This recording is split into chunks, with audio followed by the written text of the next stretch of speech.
২০২৫ শিক্ষাবর্ষে উচ্চ মাধ্যমিক বাংলা কবিতা শিখার কবিতা থেকে আজকের বিশেষ আলোচনা। প্রথম প্রশ্ন, আগুন জ্বলল আবার। আবার শব্দটি ব্যবহারের তাৎপর্য কী? আবার আগুন জ্বলল কেন? এই ঘটনা কিসের ইঙ্গিত দেয়? দ্বিতীয় প্রশ্ন, হয়ে গেল রোগা শালিকের হৃদয়ে বিবর্ণ ইচ্ছার মতো। এখানে কিসের কথা বলা হয়েছে? কবিতাটির বিষয়বস্তু অবলম্বনে মন্তব্যটি যথার্থ বিচার করো। পরের যে প্রশ্নটি হলো, শিকার কবিতায় নামকরণের সার্থকতা বিচার করো। এটি 5 নম্বরের প্রশ্ন। পরের প্রশ্ন, শিকার কবিতায় দুটি স্তবকের সূচনায় ভোর শব্দটি প্রয়োগ করা হয়েছে। দুটি ভোর শব্দে প্রয়োগগত পার্থক্য আলোচনা করো। পরের প্রশ্ন, এই ভোরের জন্য অপেক্ষা করছিল। কে অপেক্ষা করছিল? তার পরিণতি কী ছিল? এটি অত্যন্ত গুরুত্বপূর্ণ 2025 পরীক্ষার জন্য। পরের প্রশ্ন, একটা অদ্ভুত শব্দ। কিসের শব্দ? এই শব্দের পর কোন ঘটনার কথা বলা হয়েছে বা কি বলা হয়েছে তা আলোচনা করো।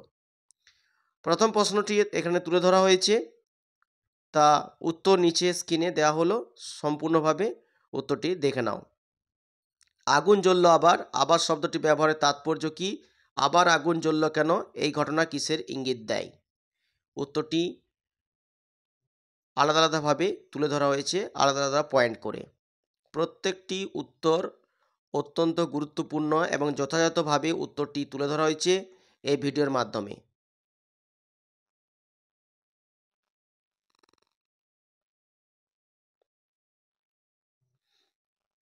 অবশ্যই স্ক্রিনে দেওয়া হলো, অবশ্যই দেখে নাও।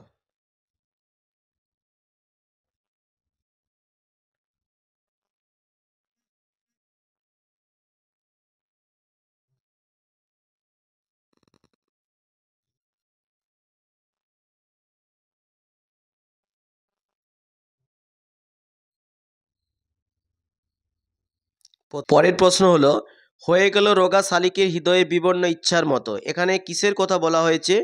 কবিতাটির বিষয়বস্তু অবলম্বনে মন্তব্যটি যথার্থ বিচার করো। উত্তরটি নিচে দেওয়া হলো, দেখে নাও। প্রত্যেকটি উত্তর, প্রত্যেকটি প্রশ্ন যথাযথভাবে তুলে ধরা হয়েছে এবং তার পয়েন্ট যথাযথভাবে আলোচনা করা হয়েছে। নিচে দেওয়া হচ্ছে, দেখে নাও। পরের পয়েন্ট, কবিতার বিষয়বস্তু।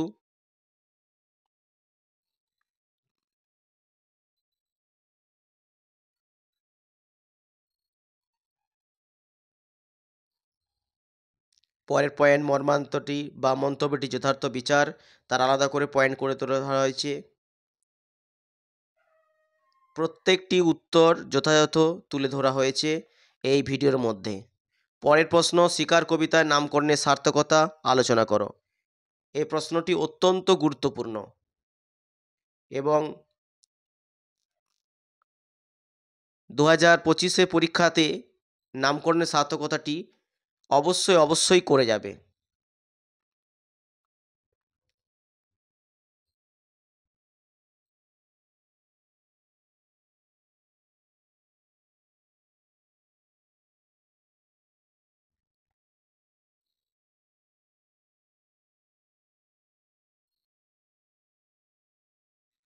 পরের প্রশ্ন, শিকার কবিতায় দুটি স্তবকের সূচনায় ভোর শব্দটির প্রয়োগ করা হয়েছে এবং দুটি ভোর শব্দের প্রয়োগের পার্থক্য আলোচনা করো।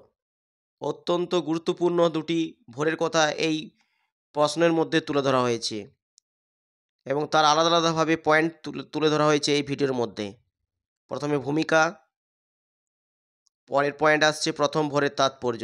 এই কবিতায় দুটো ভোরের কথা বলা হয়েছে, এই জন্য আলাদাভাবে দুটি পয়েন্ট এখানে তুলে ধরা হয়েছে এই উত্তরটির মধ্যে। এটি প্রথম ভোরের অভিজ্ঞতা সম্পর্কে আলোচনা করা হয়েছে। পরের যে উত্তরটি আসতে চলেছে সেটা হলো দ্বিতীয় ভোরের তাৎপর্য।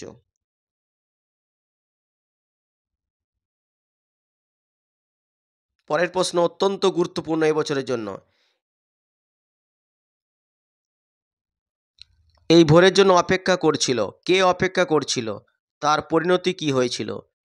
এই উত্তরটি 2025 পরীক্ষার জন্য একান্তভাবে অনুরোধ করছি, এই প্রশ্নটি অবশ্যই তোমরা করে যাবে, কারণ 2025 এই পরীক্ষাটি যদি শিকার কবিতা থেকে আসে অবশ্যই আসবে এটি। আলাদা আলাদাভাবে পয়েন্ট করে উত্তরটি তুলে ধরা হয়েছে এই ভিডিওর মাধ্যমে। অবশ্যই তা দেখে নাও। যদি ভিডিওটি ভালো লেগে থাকে অবশ্যই সাবস্ক্রাইব করে দেবেন এবং পাশে থাকা বেল আইকনটি ক্লিক করে দেবেন। ধন্যবাদ। আমি অভিজিৎ স্যার এএসসি বাঁকুড়া ইউটিউবের চ্যানেলের পক্ষ থেকে বলছি।